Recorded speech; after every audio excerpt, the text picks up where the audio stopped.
আমাদের অফিসের ওখান থেকে ওই তেমাথা পর্যন্ত 15-20 মিনিট 8 ঘন্টার ব্যাপার। ওইদিকে ঘুরিয়ে দেন, এখানে দাঁড়ান, আমাদের জায়গা নেই, তার কি করব। আপনাদের প্রতি আমি দায়বদ্ধ। আমি দেখতে পাচ্ছি অনেক চেহারা যারা বিধানসভায় খেটে ভোট করেছে, তাদের চেহারা দেখে আমার মন তৃপ্ত এবং আমি অত্যন্ত আনন্দিত। দিদি ভাইরাও আছেন, আমার পুরুষ ভাইরাও আছেন। এরপরে পঞ্চায়েত নির্বাচনে আপনারা অনেক খেটেছেন, এগুলো ছিল সেমিফাইনাল। এবার ফাইনাল হবে লোকসভা নির্বাচন। আমার যতটুকু বিশ্বাস, এই লোকসভা নির্বাচনে আপনারা দুটো নির্বাচনকে ছাপিয়ে দেবেন মন্তেশ্বর। সে বিশ্বাস আমার। আপনাদের সাথে বসে এখানকার সংগঠক আপনার আহমদ এবং তার সাথে যে সমস্ত ব্লক কর্মীরা আছেন, প্রতিটি অঞ্চল প্রধান আছেন, অঞ্চল কমিটি আছে, জেলা পরিষদ আছে, এইরকম সুবর্ণ সুযোগ তৃণমূলে কোনোদিন আসেনি, যেটা এখন আমরা দেখতে পাচ্ছি। এটা অতি সত্য কথা। এই কারণে আপনারা বিশেষভাবে মহিলাদের এখন জয় জয়কার, উঠতে বসতে দিদির খালি কথা, আমার মা বোন দিদিদের। এখন আমরাও সেখানে তাল পাচ্ছি না। অতএব আপনাদের দায়িত্ব আপনাদের পালন করতে হবে। ঠিক আছে, চেপে চেপে বসো একটু, বাস বাস, ঠিক আছে। এই যে এই তোমরা সরে এসো একটু, 2-4 জন বসবে। এই তো সাইডে দাঁড়াও, সাইডে সাইডে দাঁড়াও, বাস। এই কারণে আপনারা আগে যে দাদাদের কাছে যাবে না, যা যাবে দিদির অ্যাকাউন্টে যাবে। বছরে 2-4 বার লাগে, মেয়েরা যখন আসে, পৌষ পার্বণ হয়, ঈদে বা পুজোয়, তখন খরচ করে যে মেয়েটি আসবে, নাতি নাতনি আসবে, আমার মতন আমি খরচ করব। অসুখ বিসুখ, কোথাও যাওয়া আসা, এই পয়সাগুলো কাজে লাগে। ভারতবর্ষের কোথাও কিন্তু এটা নেই। এখন 56 ইঞ্চি ছাতি, তিনি বলছেন মেয়েদের ভোট চাই। আগে মেয়েদের জল দিয়ে পা ধাও, তারপরে তার গপ্প। কারণ মুখ্যমন্ত্রী যে কাজগুলো করেছেন, এ ভাবনা ভারতবর্ষে কোথাও নেই। এই ঋণ শুধু নয়, স্বাধীনতার পর এত বেশি কাজকর্ম আমাদের দল মুখ্যমন্ত্রী করেছেন, এটা অতি সত্য কথা। এটা বাড়িতে বসে ভাবনার বিষয় নয়। একইভাবে লেখাপড়া, আজকে সকালে যাবেন তো দেখবেন ছেলে মেয়েদের লাইন কোথায় যাচ্ছে, স্কুলে যাচ্ছে। বাচ্চাদের সাইকেল, বাবা বাজারে আসছে কুসুম গ্রামে, আর সন্ধ্যাবেলায় লাল পতাকা নিয়ে একটু আমাদের গালও দিচ্ছে। আর বিজেপির নেতাদের সাইকেল তো নেই, ওদের নোট আছে। তার বাবারাও টাকা সাইকেল চড়ছে। কার? মেয়েদের সাইকেল, ছেলেদের সাইকেল নিয়ে ওই ভাগড়ায় বাজার করছে, মন্তেশ্বরে বাজার করছে। সন্ধ্যেবেলায় আবার চুপচুপ করে গলা বেয়ে গাল দিচ্ছে। এটা হলো চরিত্র। মনে রাখবেন, পশ্চিমবঙ্গে আমরা অনেক শান্তিতে আছি, এটা খুব পরিষ্কার। এই কাটোয়া মন্তেশ্বর এই রাস্তায় অসংখ্যবার, প্রায় ধরেন বহু দশক আমাদের যাতায়াত। কোনোদিন আমরা কোনো ধরনের সাম্প্রদায়িকতার ইন্ধন বা কথা এ রাস্তায় শুনিনি। এটা গর্বের বিষয় মন্তেশ্বরের। মন্তেশ্বরের মানুষ, মা বোন ভাইয়েরা অনেক সহনশীল, ভালোবাসা দিয়ে থাকে। মেলবন্ধনের একটা প্রতীক। যতদিন যাচ্ছে বিরোধীরা একেবারে গর্তে ঢুকে আর বেরোতে চাইছে না, খুঁজে পাওয়া যাচ্ছে না। এই ভোটের সময় কিছু মানুষ পাওয়া যাবে, টাকাখোর তারা ভোট পাবে না, নোট পাবে। আপনাদের ঠিক করতে হবে গ্রামে কারা সিঁধ কাটে।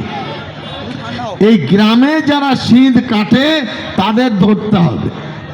এ দায়িত্ব মায়েদের বেশি, ছেলেরা তো কাজে যায়। আর মায়েদের দায়িত্ব, তাদের পাড়ায় 200 ঘর লোক বসবাস করেন, গ্রামে কারা কার বাড়ি ঢুকছে নতুন লোক আপনারা একটু লক্ষ্য রাখবেন। সেই বাড়িতে একটা চক দিয়ে একটা লাল রং দিয়ে এইভাবে দাগ কেটে দেবেন কোনো জায়গায়। সেটা নিয়ে বসে ভাববেন যে এই বাড়িতে বাইরের লোক কে আসে। একদিন দেখলেন, এক সপ্তাহ পরে আবার দেখলেন, তাহলে আমরা যেটা সন্দেহ করছি সেটা বাস্তবে রূপ নিচ্ছে। এখানে মেয়েদের দায়িত্ব, বাবা আমাদের পাড়ায় এসছো কেন, কার বাড়ি? তুমি তো পাড়ার লোক নও, তুমি তো ভিন জেলার লোক, এখানে কেন? সে বাজার গরম করতে আসছে, সে বলছে বিজেপি পতাকা টাঙিয়ে দে, 5,000 টাকা পাবি। ভোট না পায় কমপক্ষে পতাকাটা টাঙাতে দে। এইরকম বিষয় আপনাদেরকে সাবধান হতে হবে। মেয়েরা কিন্তু ধরতে পারবে। মেয়েরা যদি, মায়েরা সক্রিয় হয় তো বাবার কানে কানে বললে বাবার ভোটটা সলিড, স্বামীর কানে কানে বললে কোথাও যাবে না। আর দাদা ভাইদের খেতে খেতে বসতে বললে একটা মা, একটা বোন, একটা দিদি, 5টা 10টা ভোট একেবারে সলিড জায়গায় তাদের আছে। একইভাবে এই মন্তেশ্বরে টিএমসি কংগ্রেসের এই রকম জোয়ার ছিল না।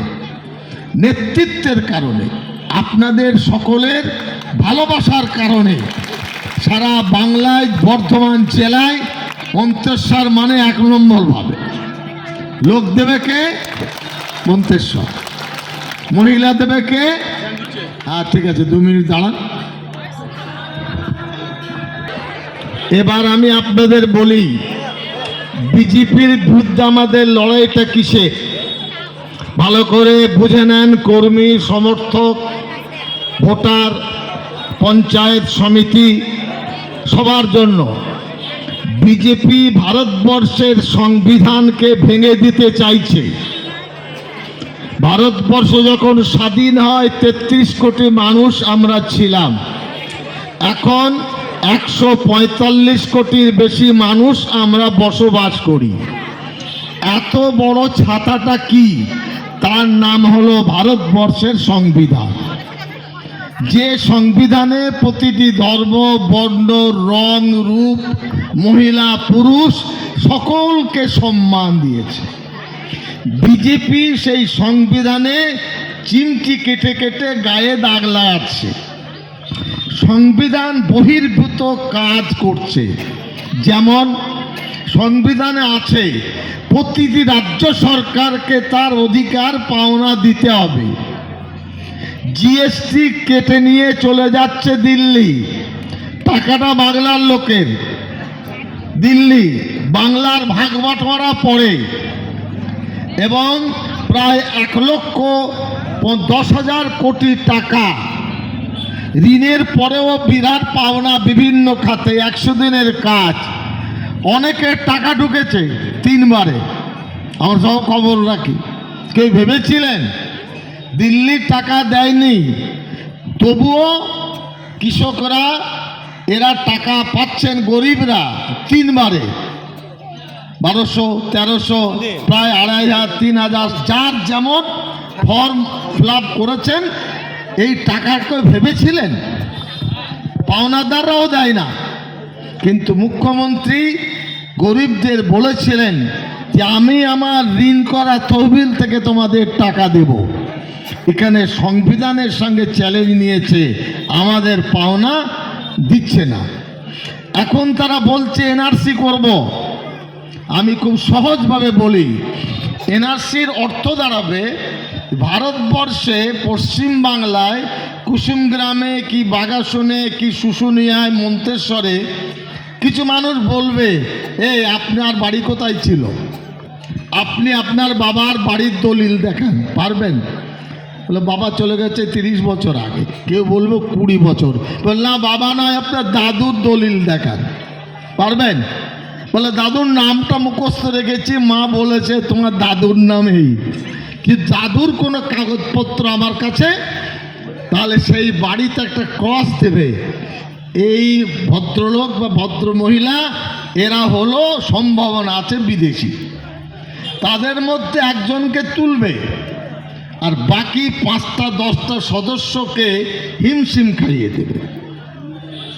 আসামে 70 বছরে এখনো নিষ্পত্তি হয়নি আপনার নাগরিকত্ব আইন।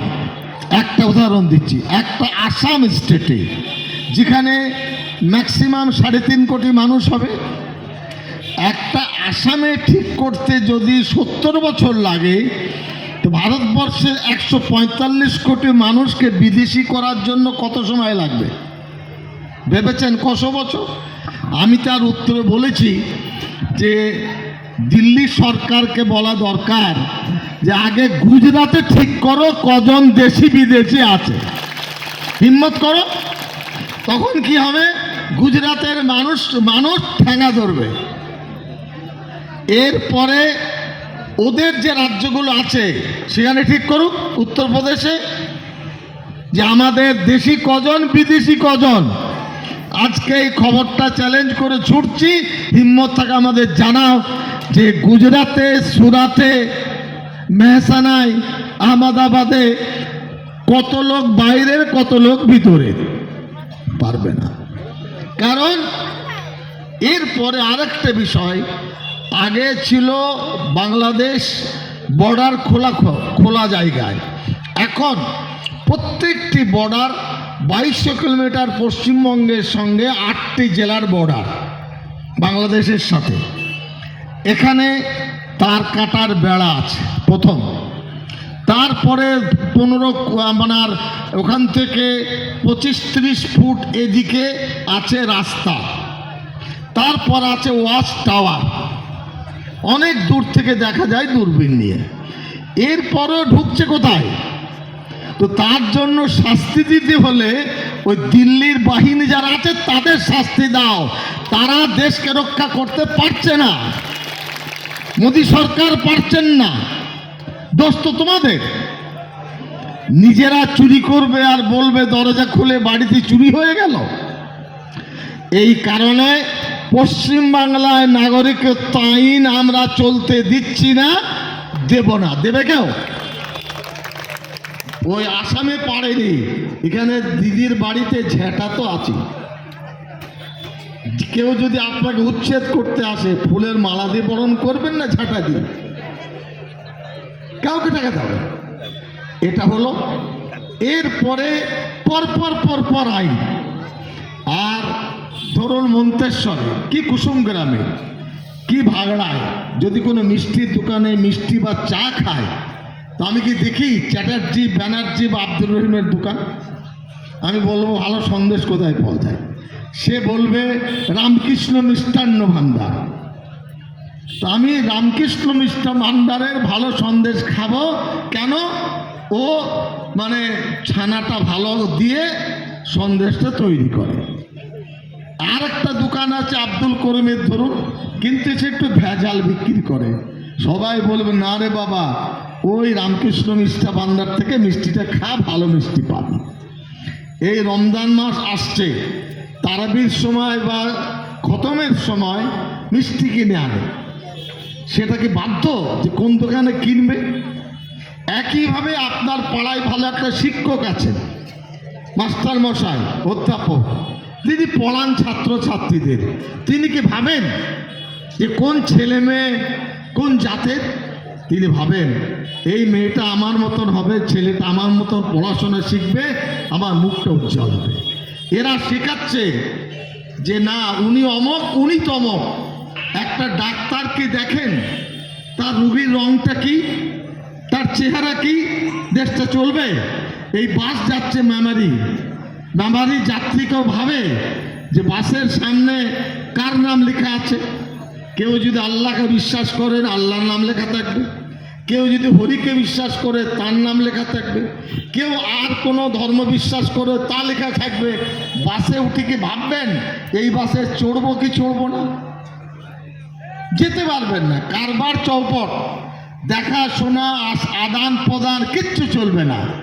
এই ভণ্ডামি আর প্রতারণায় দেশকে একেবারে এবার এরা বলছে ভারত মাতা কি জয়। ভারতবর্ষ আমাদের মাতৃভূমি, আমরা জন্ম নিয়েছি, নারী পুতা আছে, সবার কাছে শ্রদ্ধা, এটা শেখাতে হয় না।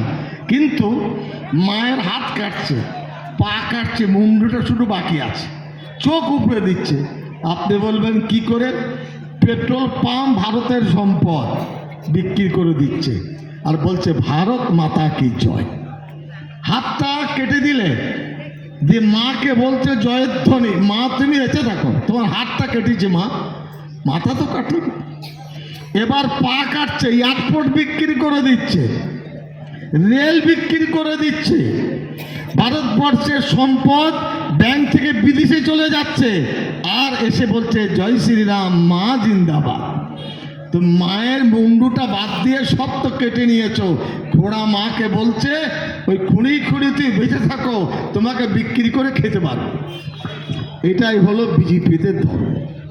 আপনাদের কাছে অনুরোধ করব, এখন থেকে দায়িত্ব, এই ভোট বাড়ি বাড়িতে পুলিশ আসবে না এটা বলা যাবে না, কিন্তু পুলিশ এসে ভোট কাটতে পারবে না। আমি গতবারে পঞ্চায়েত এবং বিধানসভায় শুনেছি বা দেখেছি কিছু কিছু ওই লাল মানে উপরে তিলক দিয়ে ভোট বলছিল, তো দিদিরা ছাটা তুলেছে জুতো, তারা তো হিন্দি পড়তে পারে না, বাংলায় বলছে আমাদেরকে বলছো ভোট দাও ওখানে বিজেপির কাছে, এই দেখো জুতো আছে, তোমাকে জুতো পিটা করবো।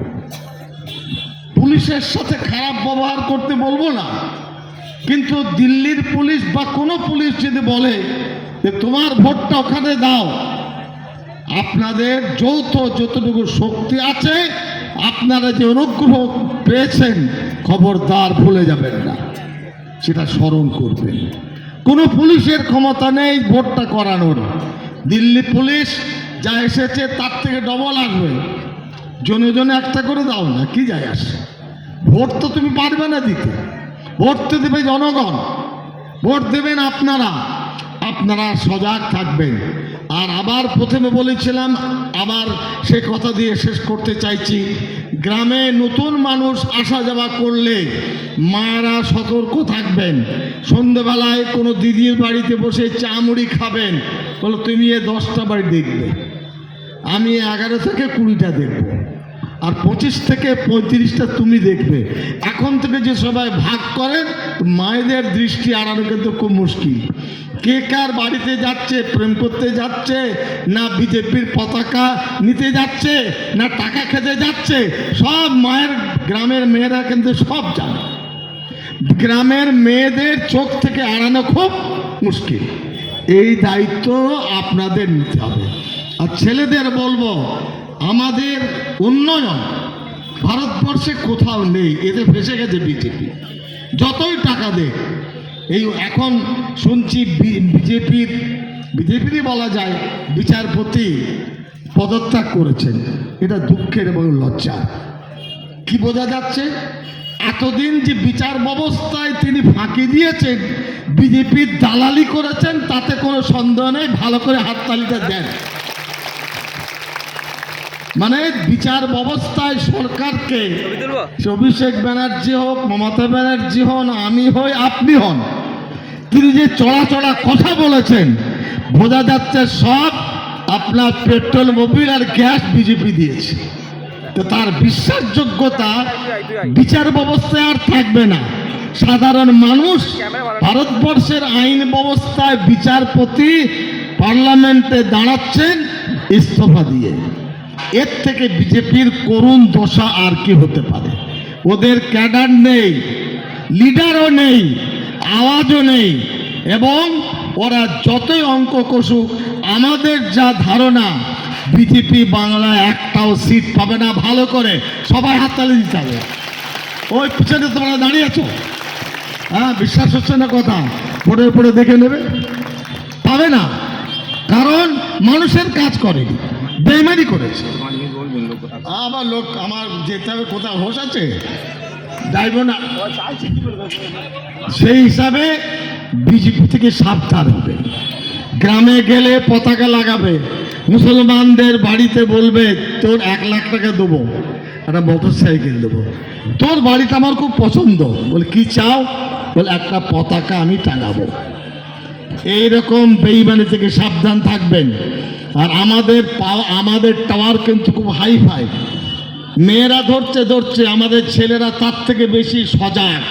এরকম টাকা খেয়ে মোটর সাইকেল নিয়ে পতাকা কেউ ধরলে তার আমাকে নাম ধাম দেবেন, আমি তার বিচারটা ভালো করে তাবিজ কবজ দিয়ে করবো। বুঝতে পারলেন না? ওটা মেয়েরা করবে, আর এটা তাবিজ কবজ দিয়ে ঝাড়ফুঁক যতটুকু দরকার মারা দেবো। খাবে তৃণমূলের, কাজ নেবে তৃণমূলের, বিপদ হলে আহমদ ভাই, অমক হলে অমক দিদি ভাই, আর তুমি 1 লাখ টাকা, এসব চলবে না। কিন্তু ওরা সব যাবে, ঘুরবে, আপনারা সাবধান হন। এখানে কারোর জমি নেই, সিপিএম ঢুকে গেছে, পতাকা আছে, গণতান্ত্রিক দেশে এসে পতাকা দুটো টাঙাবে কি তার ব্যাপার। কংগ্রেসের শক্তি ভেঙে গেছে। এখন তৃণমূলের সামনে আমাকে পঞ্চায়েত ভোটে, আমি নাম বলবো না, আমি শুনেছি মন্তেশ্বরার ব্যাপারে, সাহেব এখানে গোটা 30 সিট চলে যাবে, অসম্ভব। না সাহেব, অমন পঞ্চায়েত পাবেন না, তমক পাবেন না, তমক পাবেন না। একইভাবে নামারি 2 ব্লকে 4টে পঞ্চায়েত আমাকে বলেছিল যে আপনারা পাবেন না। ওখানে 100-তে 100, এখানে 100-তে 102 আমরা পেয়েছি। তার মানে কি, মানুষ ভোট দিয়েছে, মানুষ ভোটকে চোখের পাক করেছে, এবং একইভাবে মানুষ একসাথে থাকতে চাইছে। অত্যন্ত পরিষ্কারভাবে জেনে নেবেন, এত সুবর্ণ সুযোগ পাবলিকের হাতে কোনোদিন কিন্তু আসেনি। এটাই হলো গণতন্ত্রের চেহারা, ধর্মনিরপেক্ষতার চেহারা, এটাই হলো বাংলাকে বাঁচানোর চেহারা। মমতা ব্যানার্জি এটা বুঝুন, এটা হলো 500 মিলিগ্রাম, আর এইটা ধরুন এই বড়, এত বড়, মানে 20 লিটার। মমতা ব্যানার্জিকে আয়ত্তে আনতে প্রধানমন্ত্রীকে ডেলি প্যাসেঞ্জারি করতে হচ্ছে, এটা ভাবতে বলছে। কোনো বিজেপির নেতা মমতা ব্যানার্জিকে চোখ দিয়ে কথা বলার ক্ষমতা নেই। উড়ে আসতে হলো কাকে? ভারতে। তার মানে কি, তাদের ভাড়ার পুঁজি নেই, আর তারপরে যে প্লেনে আসছেন সব জায়গায় এটা আসছে, এটাকে ভালোভাবে দিতে হবে। অতএব বাবা যাকে দেবার দেইনি, এবার বোঝা যাচ্ছে যে মমতা ব্যানার্জির চটি, তার শাড়ি আর তার কাপড়ের ওজন 500 গ্রাম, আর এদিকে 5000 গ্রামের প্লেন আসছে। কিন্তু মমতা ব্যানার্জি, এই শুনলাম আরামবাগের সভা ফ্লপ হয়েছে, লোক হয়নি। যেদিকে লোক হয়েছে সেটা দেখিয়েছে, আর যেদিকে ফাঁকা সেটা দেখায়নি। এর মানে দাঁড়াচ্ছে যে ভারতবর্ষে মমতা ব্যানার্জি বা মহিলাদের নেতৃত্বের ব্যক্তিত্ব, এর কোনো বিকল্প ভারতবর্ষে কেউ তৈরি করতে, এটা রক্ষা করতে গেলে আপনাদের দায়িত্ব পালন করতে হবে। এখন থেকেই পাড়ায় পাড়ায় মহিলার 10 জন 15 জনের বানিয়ে নেবেন। গ্রামে পাড়ায় পাড়ায় গোষ্ঠী, এই যে কাপড় সেলাই যেগুলো করে, আমাকে ডিএম বলছিলেন যে 18 কোটি টাকা এই গোষ্ঠীরা পায় সারা জেলায়। 7 লক্ষ মানুষ পরিবার তারা উপকৃত হয়। এটাকে 5 দিয়ে গুণ দেন, 35 লক্ষ মানুষ এই জেলার কিভাবে তারা উন্নত হচ্ছে। এই পরিস্থিতিতে সব দিক দিয়ে আপনাদের নিরাপত্তা, আপনাদের আর্থিক সঙ্গতি, আপনাদের যোগ্যতা, আপনাদের ছেলে মেয়েদের লেখাপড়া সরকার দায়িত্ব নিয়েছে। এরপরে আপনারা দায়িত্ব নেবেন। আর ছেলেদের বলবো, যার বাড়িতে ওই মোটরসাইকেল আর টাকা, পুলিশের যেমন টাওয়ার চিনতে পারে, আমরাও টাওয়ার চিনতে পারি, এটা বলে যাচ্ছি। আমাদের এই যে যুবকের দল, পার্টির লোকদের দল, তারা কিন্তু খুব সক্রিয়। তারাও মাপছে কে কোথায় ঢুকছে, কে কোথায় বেরোচ্ছে।